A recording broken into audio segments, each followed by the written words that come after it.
Welcome back to Be a Boy podcast with me, Elliott Ray. Joeli Brearley. So today we have the Don of boys and men, someone whose work has shaken up the global conversation on this topic, someone who is not afraid to ask uncomfortable questions. Richard Reeves is a writer, scholar, and former policy advisor who has made waves with his best-selling book of Boys and Men. In this seminal book, Richard lays out a clear but challenging case that boys are struggling, often in silence, and we are not paying enough attention.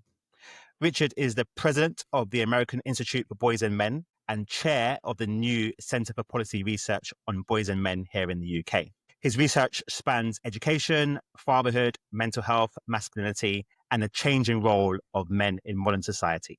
His work has been praised across the political spectrum, but it's also sparked intense debate, and that's exactly why we wanted to talk to him. In this episode, we go deep. We ask, why are boys falling behind in school? What's behind the emotional crisis in young men? Has concern for boys become taboo? And what needs to change in our homes, our classrooms, and in our culture? So welcome, Richard, to Be a Boy podcast. Thanks so much for joining us. Wow. What an intro. You need to give me a minute because I'm just telling my comms team to start calling me the Don. Never had that before. So just give me, that's it. That's it from now on. You're welcome. My job is done. So you're welcome. It's well deserved. Seriously, I have recommended this book to pretty much everyone I've ever met in my life. I would go as far to say that the current conversation we're having around boys and men, I think this is really the foundation of it. So first and foremost, thank you for writing it. It's helped me so much in my advocacy and my work. Thank you. And back at you, by the way. I mean, thank you for your advocacy as well around this space. I mean, I think what we share is something that this whole issue really needed, which is to break past this idea that it's somehow zero sum, right? I mean, the way I think about this is that there was almost like two camps before. There was the camp that said we should care about boys and men because we care about women. We need men to be better allies, to be nicer to women, etc. And so it's kind of like a feminist approach to men, right? And there's nothing wrong with that necessarily, but it was like conditioned. It was very much, we care about men because we care about women. And then the other side was much more the kind of men's rightsy side, which was much more grievance-based, which was like, actually, women are the problem. Right. The reason that men are struggling is because women have come too far. We need to go back, etc. And there wasn't that much space, it felt like, between those two. They were quite powerful and very separate, like bits of the debate. And then I think people like you and others have actually successfully tried to do what I also have tried to do, which is to say, no. We can care about boys and men and notice their problems and continue to care about women and girls and notice their problems as well. And although that sounds almost comically simple, I think actually it's really quite radical, it turns out, in terms of moving this debate forward. And I've found I'm always very careful to communicate in exactly the way that you've described there and to frame discussions, arguments, debates, information in that way. And I think when we do, we can cut through. And actually, everyone is interested. Women, men, non-binary people, mums, dads, everybody has some stake in this conversation. So I'm glad we're in this place now where we can have the conversation out loud, and it's okay and it's safe and it's welcome. Parenting out loud, not least. Parenting out loud. But it's also so interesting because I don't know if you've had a chance yet to look at the latest piece from the Obamas. So Barack Obama went on his wife Michelle Obama's podcast. He talks a lot about boys and men in that podcast, very much in our way, if I can put it that way. Like, it's not zero sum, but he says things like, look, we've been very intentional about investing in women and girls, and that's good, but we haven't been as intentional about investing in boys and men.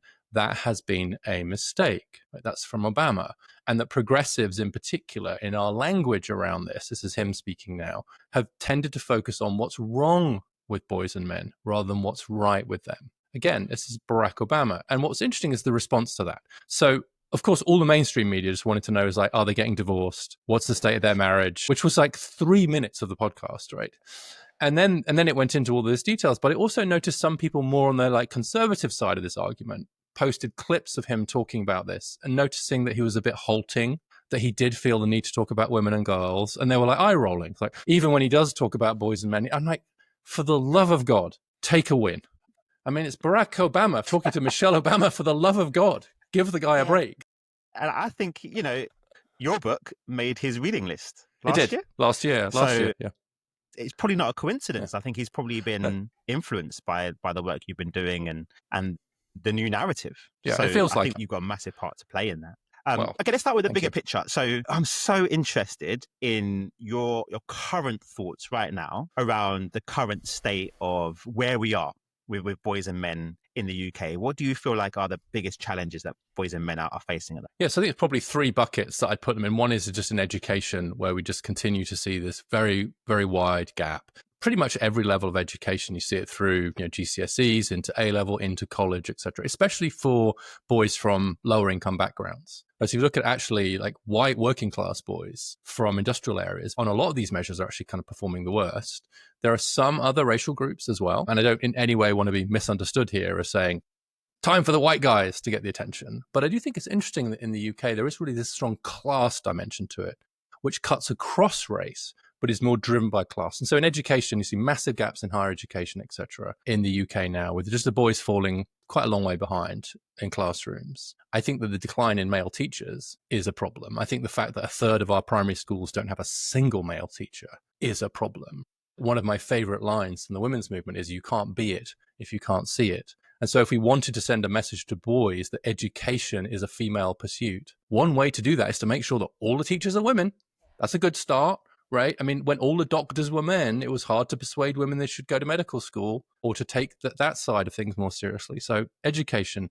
In mental health, whilst I'm pleased that the suicide rate isn't rising as anything like as quickly as it is in the US, nonetheless, the fact that suicide is the biggest killer of British men, I think is a huge problem, and one that I'm glad that the men's health strategy is taking seriously, led by Wes Streeting, etc. And so I think this slow burn mental health crisis among boys and men is just as significant, no more significant, but just as significant as the maybe faster burn crisis we've seen among girls and young women, more obviously driven by social media.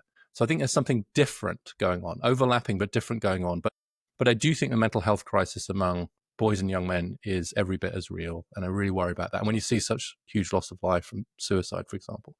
And then the third area is in the labor market, where just in terms of work, right? I think that, for very good reason, the world where men, particularly without skills, could just go into the labor market, get a great job, they'd be fine, has largely gone for reasons we could get into, but would probably get quite boring, good and bad. But nonetheless, it is true. I was very struck just recently, the study showing that this is kind of US, but I think some of it's true in the UK too, that just a lot of the unemployment is really being driven by young men. Young men actually earn a little bit less than young women now. The decline in labor force participation is greater among young men.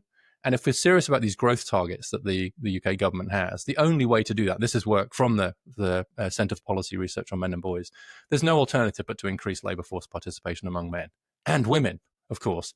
But there's so much more we have to do to kind of get more men back into and engaged in the labor market. So we're losing men from the labor market unnecessarily. We're losing them from our classrooms. And then most tragically, sometimes we're losing them altogether from our lives. And this work is so urgent because I think about 10 years from now, so 2035, if we don't start addressing the issues that you've laid out and more, where do you think we're going to be in 10 years? What kind of young men do you think we're going to have in society if we don't start to really tackle these issues now, today? Well, of course, the honest answer is I don't know. And what I see is a lot of young men.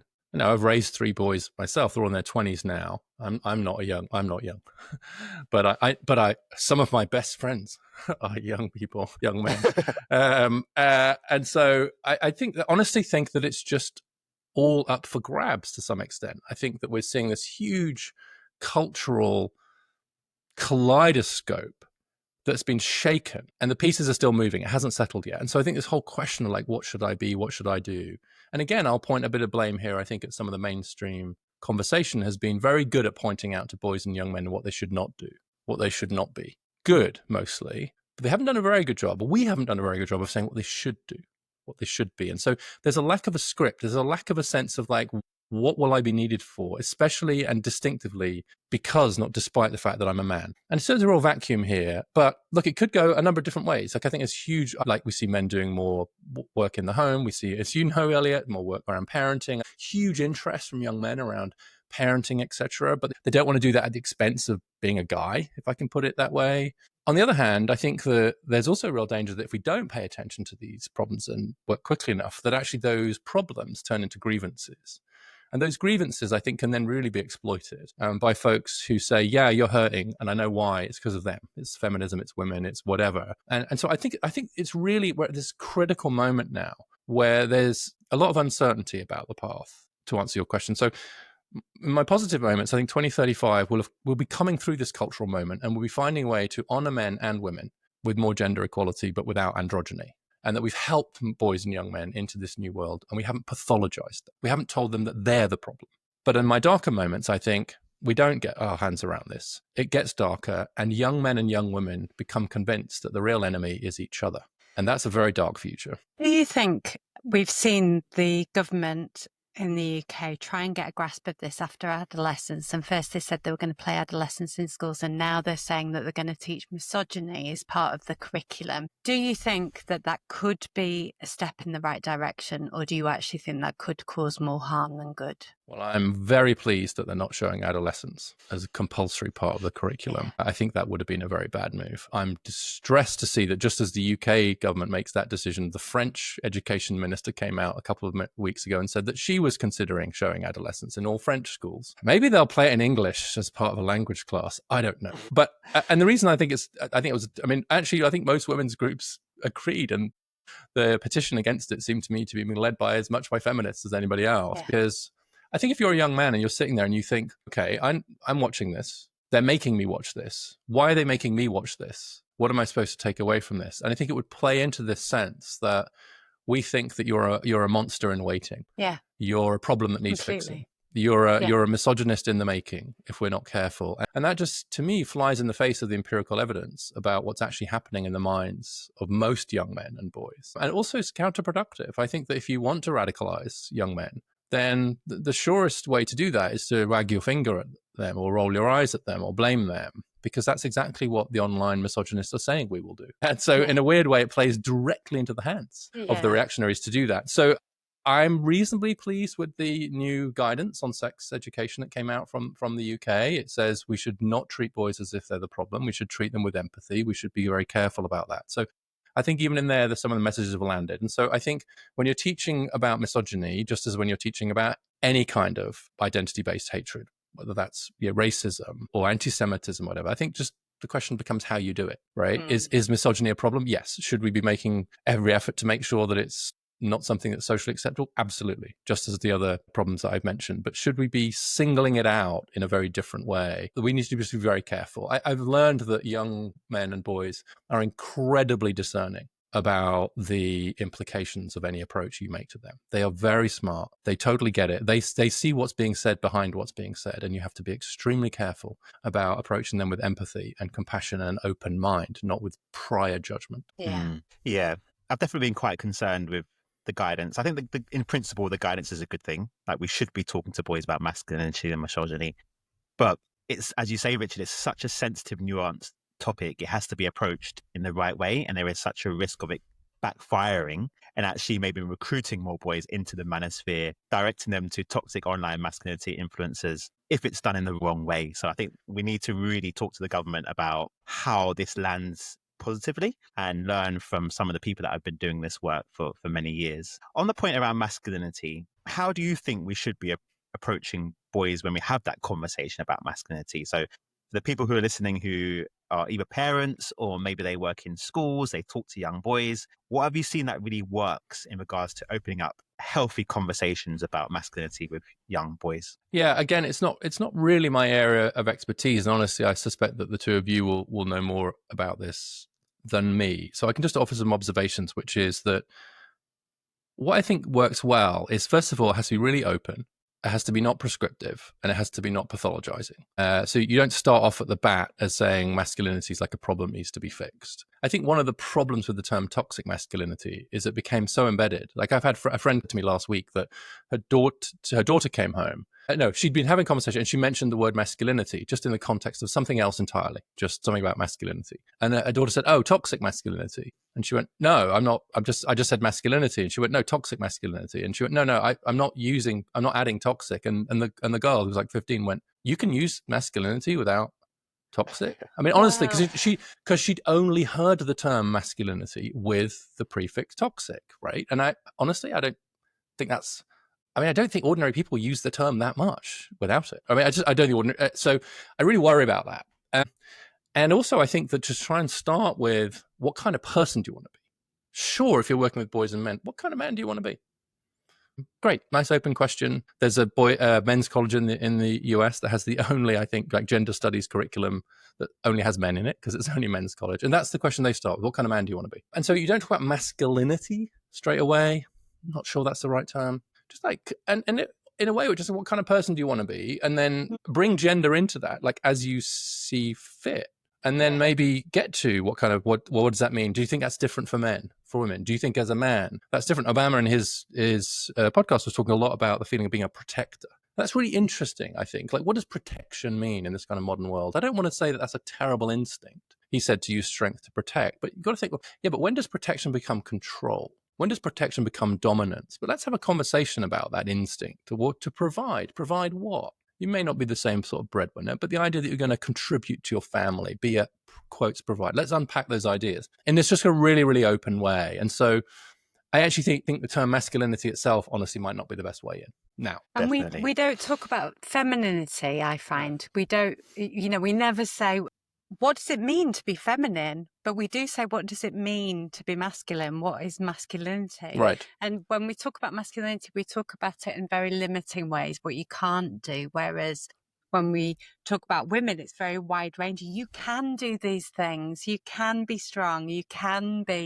do mathematics. You can be a scientist. Masculinity in boys, it's always about, it feels to me very negative, either toxic masculinity or it's about what you can't do rather than what you can do. Why do you think that is? Why do you think we don't talk about femininity? Because I think women have been subjected to patriarchy for a very long time, and we've been told for a long time about the things that we can't do. And so now I think we don't ever want to put women in a box because they've been in a box for so long. So we avoid saying anything that would make them feel limited about what they can and they can't do. Whereas because we have felt that men have caused a lot of problems historically and they have forced women into these positions, we feel that we can tell men what is okay and what isn't okay. I think we've kind of switched it on its head, if that makes sense. Yeah.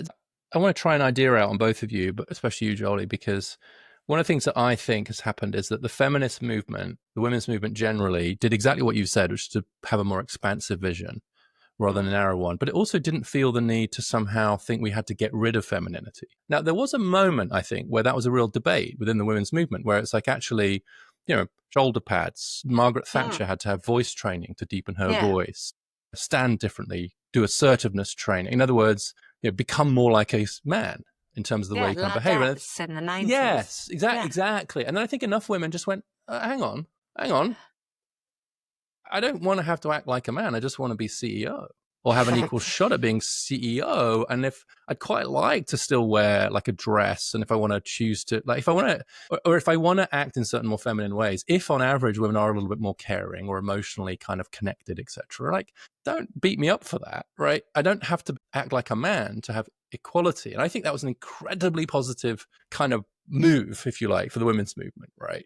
I don't think we've done the same yet for masculinity, right? I don't think we're comfortable enough with the idea that, like, there are just some ways of being in the world that are a little bit more masculine and that tend to be more attached to men, right? Not all. And that's cool. That's fine. Let's get over it. And so in some ways, I find myself a bit frustrated by the fact that we're stuck in such long conversations about masculinity when I think the women's movement has showed us how to, in a way, just default over that. I don't quite know where that leads me. I mean, I think the men's movement has a lot to learn from the women's movement. I think we've been through a lot of this and we have a lot of insight into how you overcome these stereotypes about how you should behave. But that's not to say that we've overcome them, because women still tear chunks out of each other sometimes for, you can't be a feminist, you're wearing makeup, or you... Really?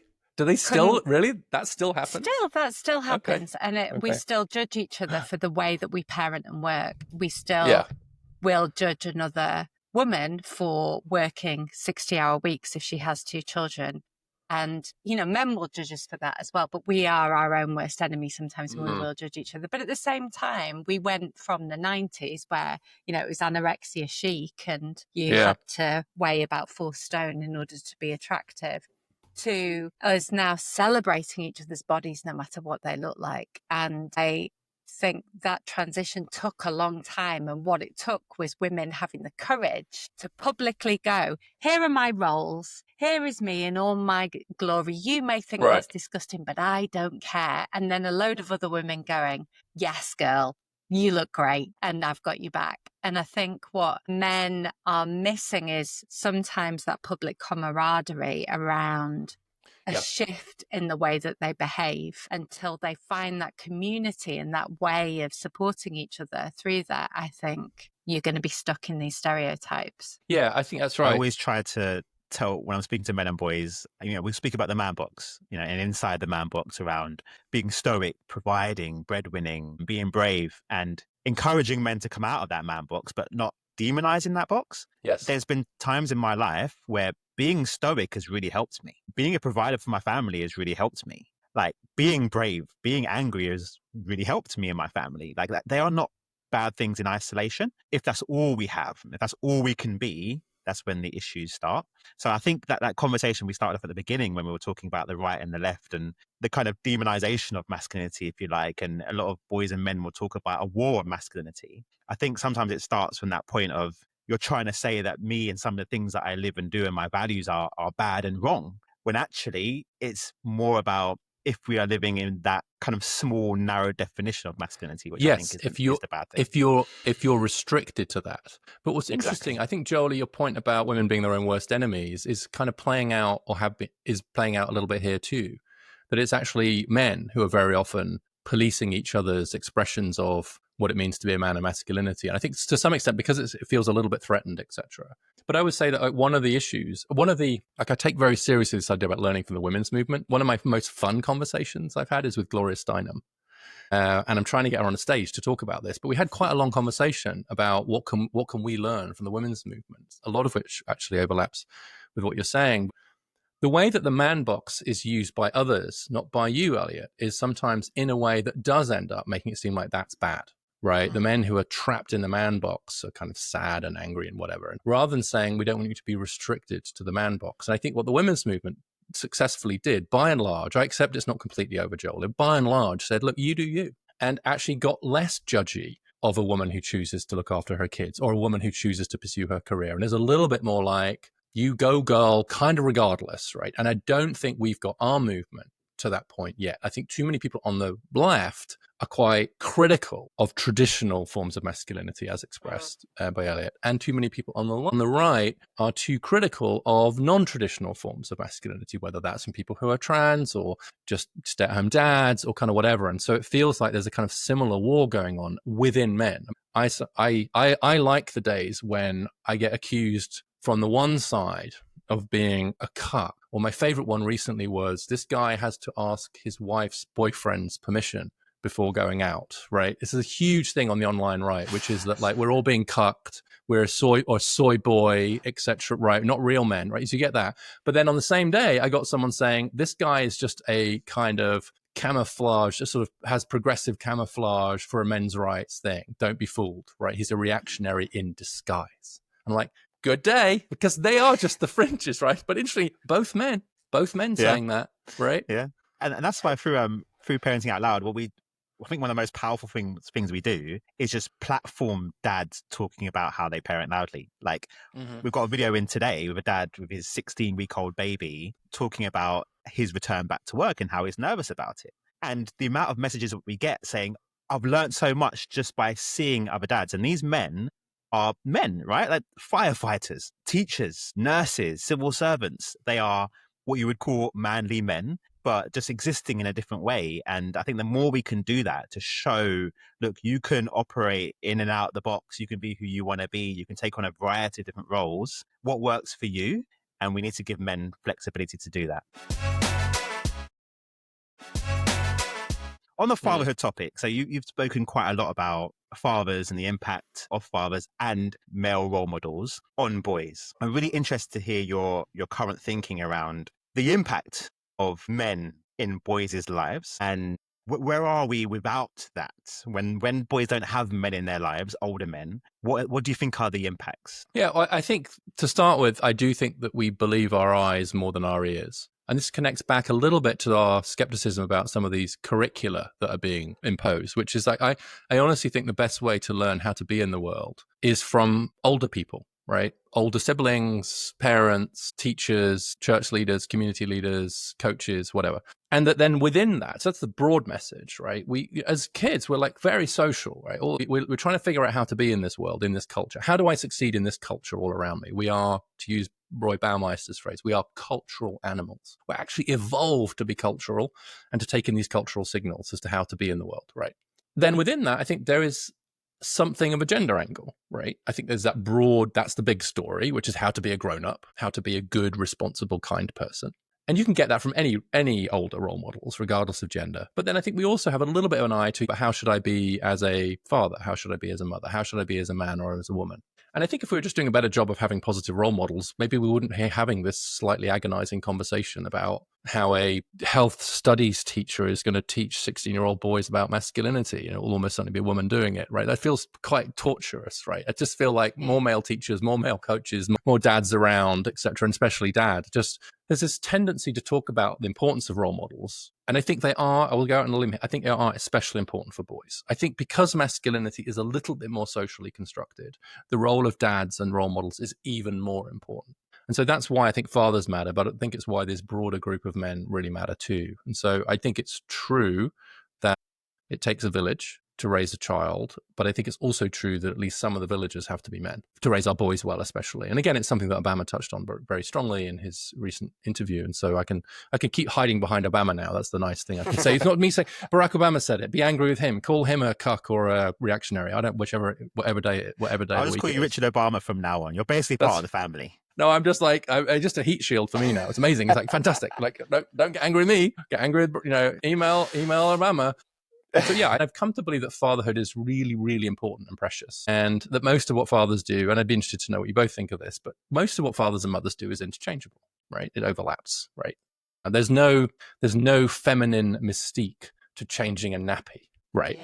But I do think as kids get older, especially, I think that we do bring some subtly different things to the parenting enterprise around risk taking, around getting out into the world, around getting this balance right, equipping. I see dads as almost like helping to equip their kids, and so I think that that's a beautiful tension between maternal and paternal instincts if we allow it to be. Yeah, I mean, I would agree wholeheartedly. I found it really interesting. There was a study done recently, and I found it interesting. They felt they had to do this study to check that men were just as disturbed by babies crying in the night as women were. And they found that, oh yeah, I mean, amazing. Men can also hear.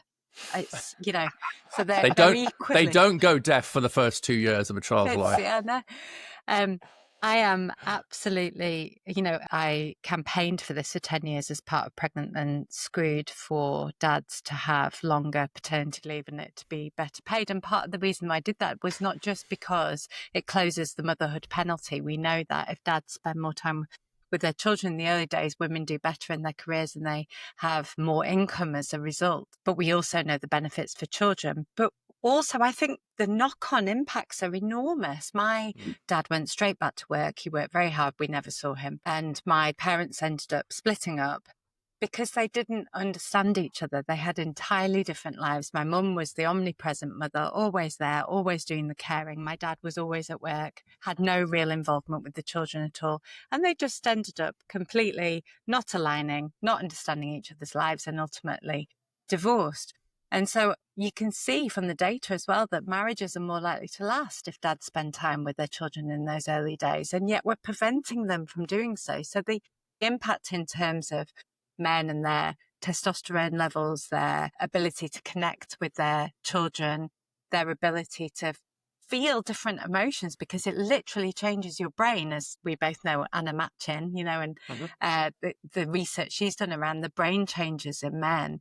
But the benefits for men themselves, the benefits for children, the benefits for women in terms of their career, their mental and physical health, but also the benefits for marriages are so vast. And yet we still push men back to work straight away. I completely agree with that. The only thing I would probably add, I think it is an addition, is that sometimes I think there's a tendency to focus like only on the early days and years, which of course are very important. But like it turns out that it takes a long time to raise children. And that actually, if it's let's call it a 2-decade project, right? Then actually over the course of those 2 decades, you end up just evolving, like who's doing what and when, and like sharing, and you're trying to keep, maybe my wife and I have done sort of tag team parenting or kind of relay parenting a bit more, right? Which is like we've kind of realized you can't have 2 very demanding jobs at the same time. And so one of you needs to be kind of on the home front. But in my case, I was much more that when the kids were like coming into early 6, 7, and then I did a bit more again in their teens. My wife took time off in between. It was, let's be honest, it was chaos. But we both were able to kind of keep our careers alive, albeit maybe a little bit more slowly, and do the parenting bit. And so I agree with you about that, Joeli, but I also think doing parenting and Anna's new work actually on adolescence has really affected me. Not the you now have to say not the Netflix show, don't you? But the period of adolescence and particularly how important dads are for that. And my own brother actually, for weird reasons, was able to take his parental leave when his kids, he has 2 twin boys, when they were 14. And he was thrilled about that because he thought they actually need me now more than at any other time. And I think he was right about that. And so what I don't want to do is sort of restrict the kind of parenting thing to those early years. I agree that they're very important and we both need to be shoulder to shoulder around that. Yeah. But I think too many dads feel as if they haven't done their bit in the early years. It then gets cemented. These gender roles get cemented over time. And that, I think, is what causes the problems like 10 years from now. So in my case, for example, my wife did do more of the stuff like in the very early months and years. But then I did a lot more later. And we were both working equally hard in different ways throughout. And I think in the end, that's probably what it comes down to. Is like, are you in this together, right? Is everyone pulling their weight, even if you're pulling in a different way at different times? So when she was incredibly busy in a very high octane job for a while, we barely saw her Monday to Friday. By God, I was pulling my weight on the home front. But wow, was she pulling her weight on the economic front, right? Amazing.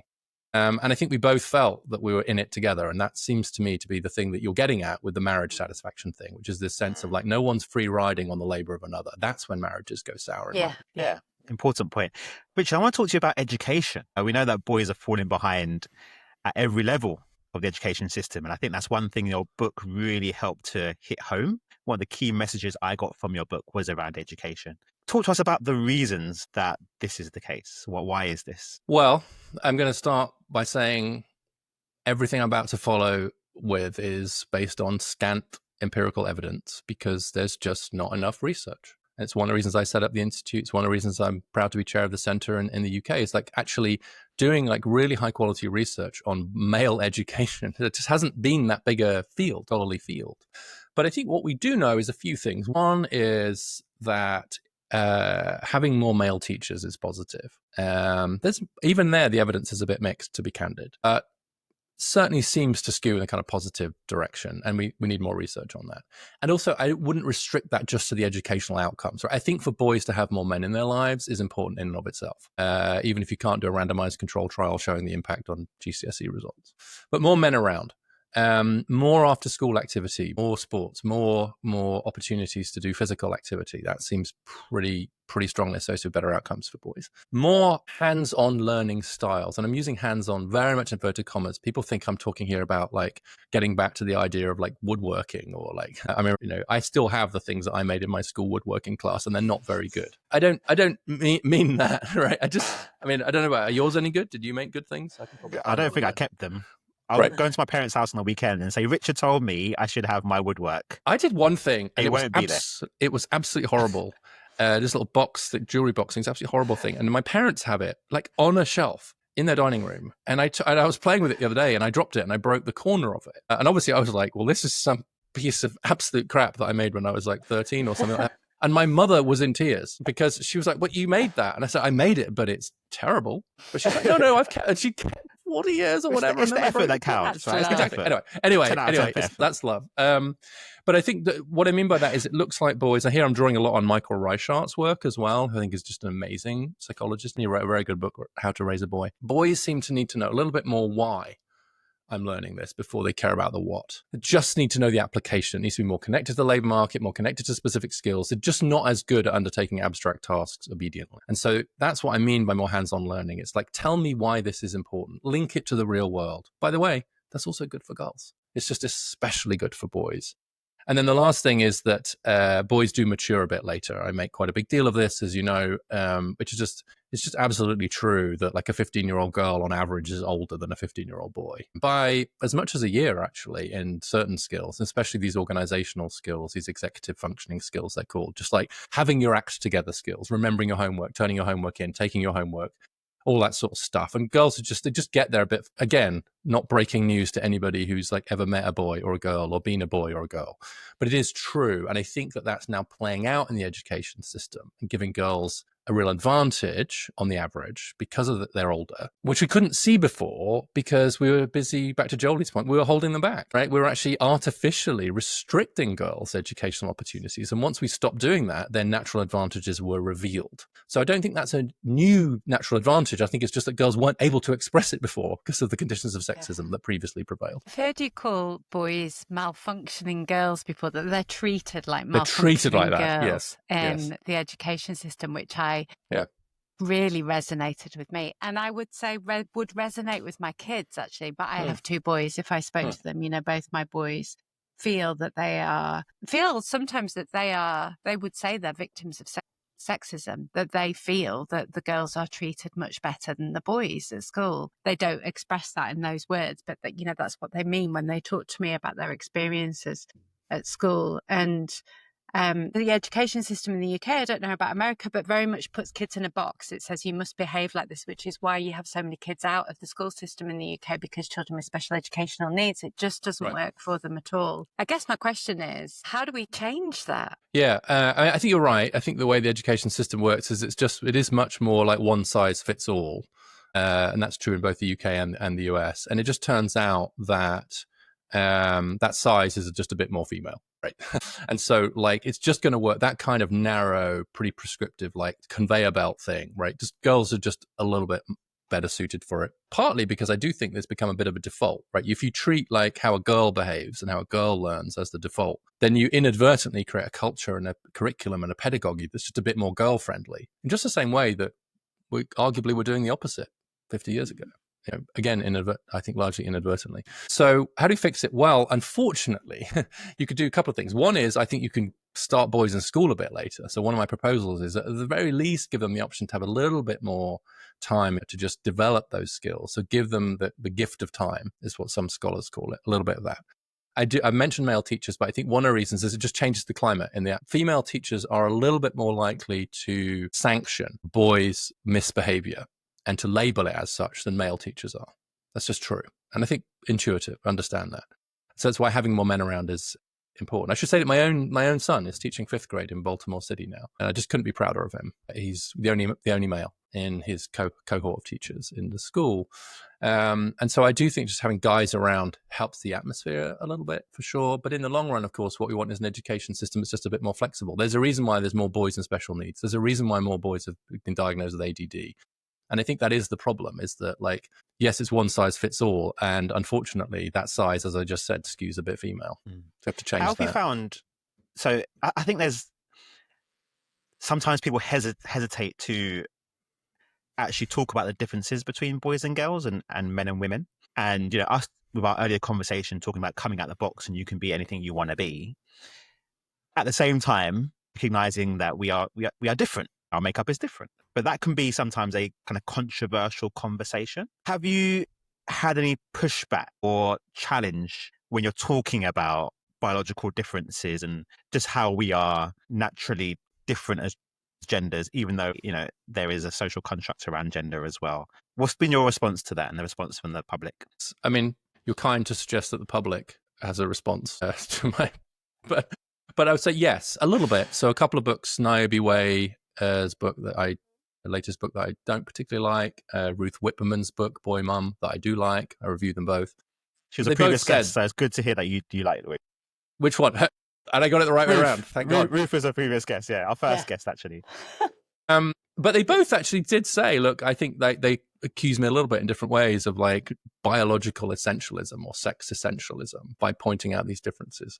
I find it a little bit frustrating that if you suggest that not all of the differences are the result of socialization, maybe just a little bit of it is more innate. That makes you a biological essentialist. It doesn't. What it means is you're just allowing a little bit of room for natural differences. It's actually the other side of this debate who are the social essentialists, the social determinists, because if you really insist that 100% of the differences in the behavior, psychology, predilections of men and women are the result of socialization, that we are blank slates, then you are the essentialist. And you shouldn't accuse us of being essentialists for allowing any space for it. So yes, a bit of pushback. But here's the thing.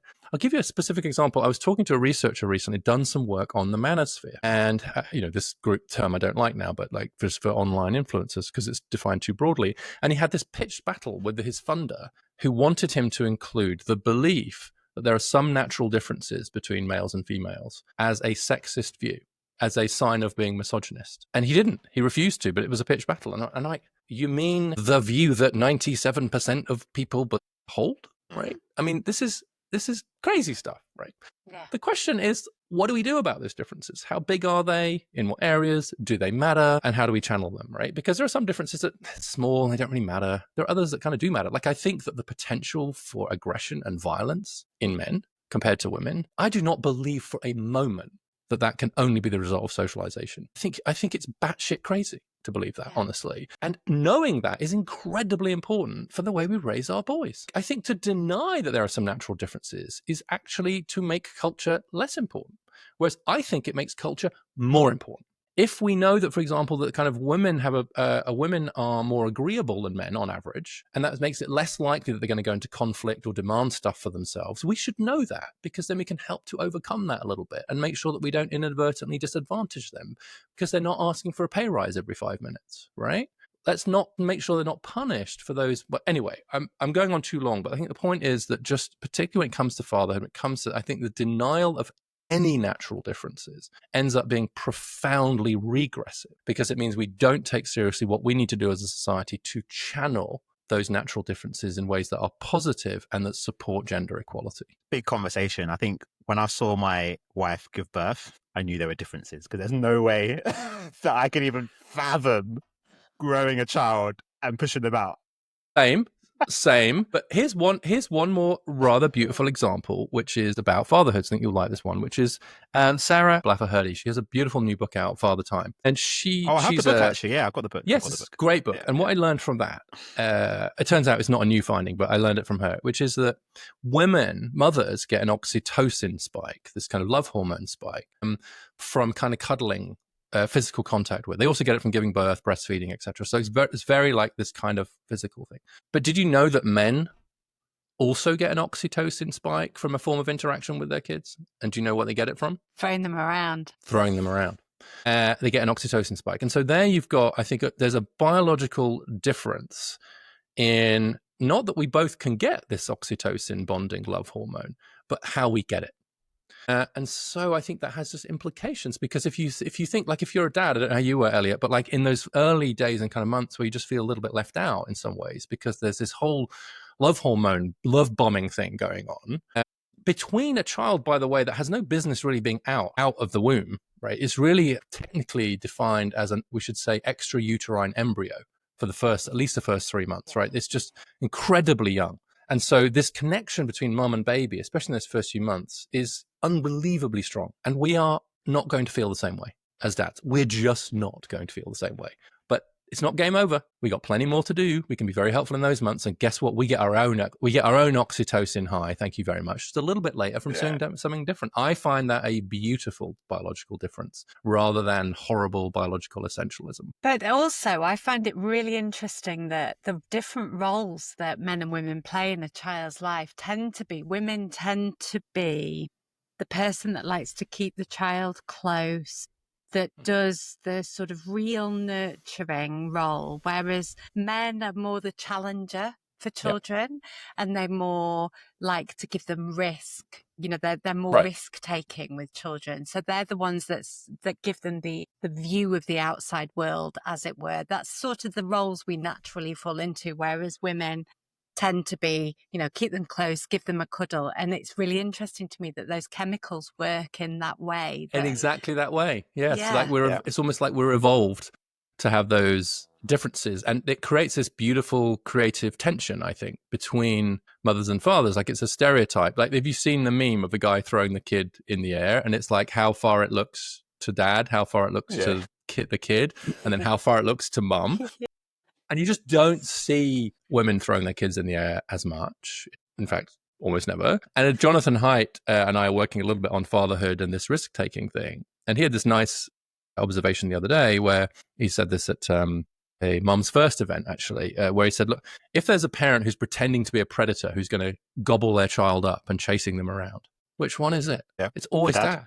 Right? Mum can be a tickle monster, she can be whatever, but actually it turns out that acting the role of a predator who is going to kill and eat your own child is not something that mothers are amazingly good at. Dads are amazing at it. And so I think it speaks to this sort of difference that we have between mothers and fathers, that if we take it seriously, it's beautiful. What I worry about is if fathers don't feel enabled to play that role in conversation with the mum, hopefully, right? And to have that kind of, it can only be a creative tension if there's tension.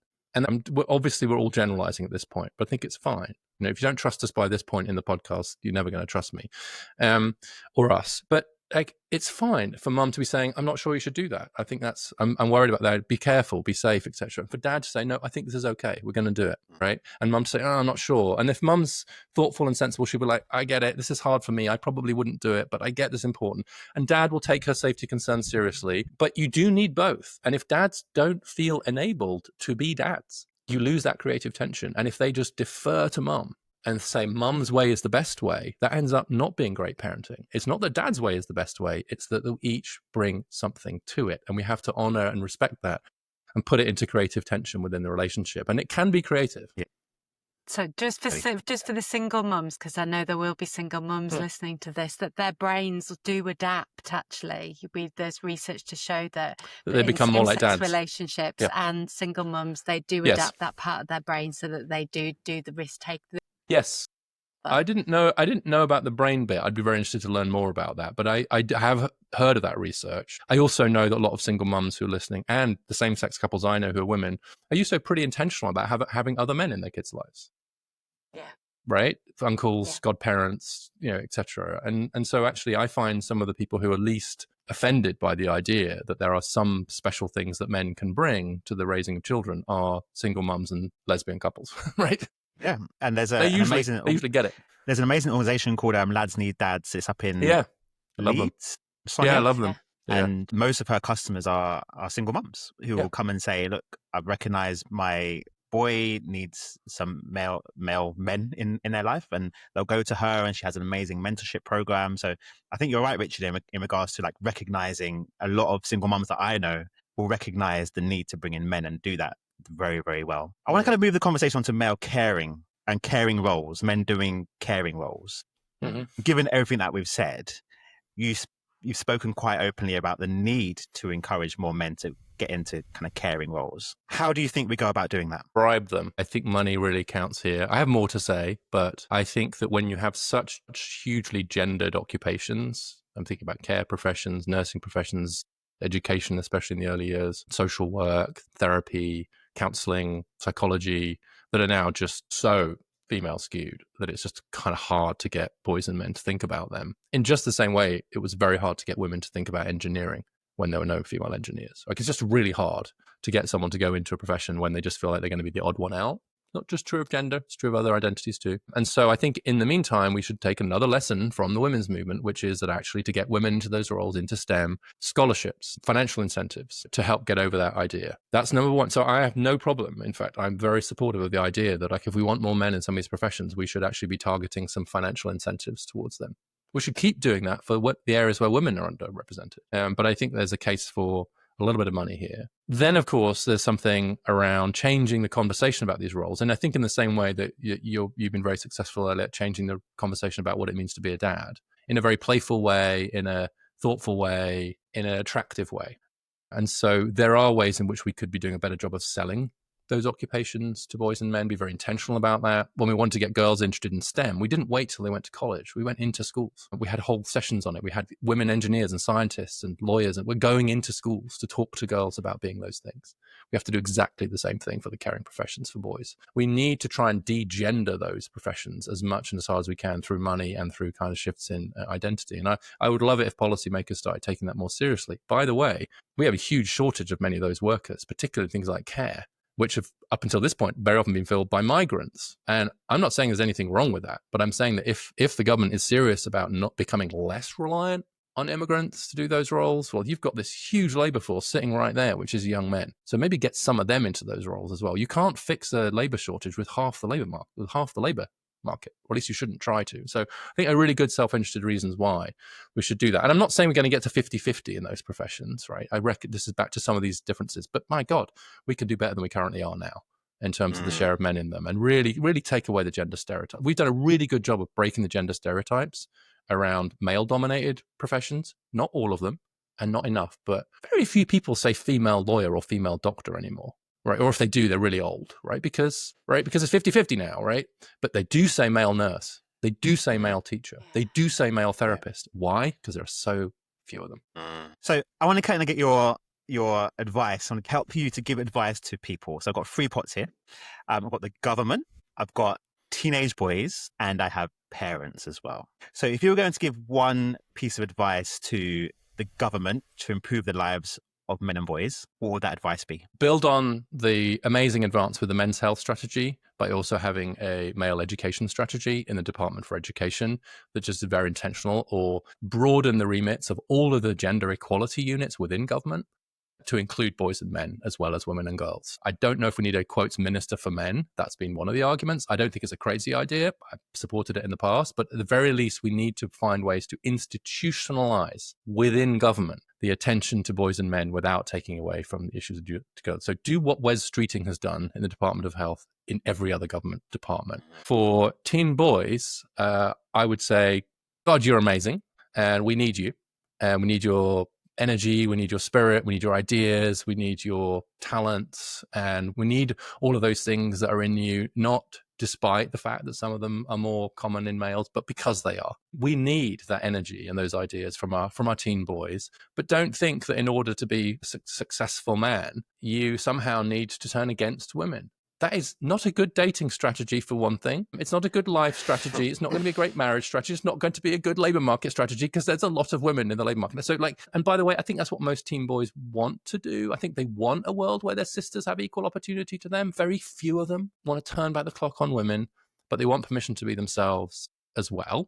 And so we need you would be my main message to you. And don't allow either the kind of pathologization of you that you might hear from some quarters, or the call to a divisive finding someone to blame. Don't heed either of those calls. They are the siren calls that will not help you flourish. And we need you to flourish in order for us all to have great futures. And to parents, some of what I just said about teen boys applies too. Is don't make the mistake of accidentally treating your sons like malfunctioning daughters. Don't say, why can't you be more like your sister? Don't even think, why can't you be more like your sister? I found myself thinking, why can't you be more like your sister? When I couldn't get the kids to school, or to pack their bags, or to my boys, right? And to be clear, they didn't have a sister. I made one up. I had an imaginary daughter that I would compare them to. I was like, why can't you be more like your imaginary sister? Because I was because I knew that just how hard it was with these boys. Just for the love of God, just 2 shoes, just 1 shoe on each foot. That's all I asked. But don't do that, and don't treat your boys and young men's interest in perhaps some of these questions they're finding online, some of their reactions. I think Joeli said about how her boys feel in school. Don't discount that. Don't dismiss it. Don't prematurely label it as incipient misogyny. Talk about it. Be open to it. These problems that a lot of boys and men are having, they're not the confections of the reactionaries. They're real.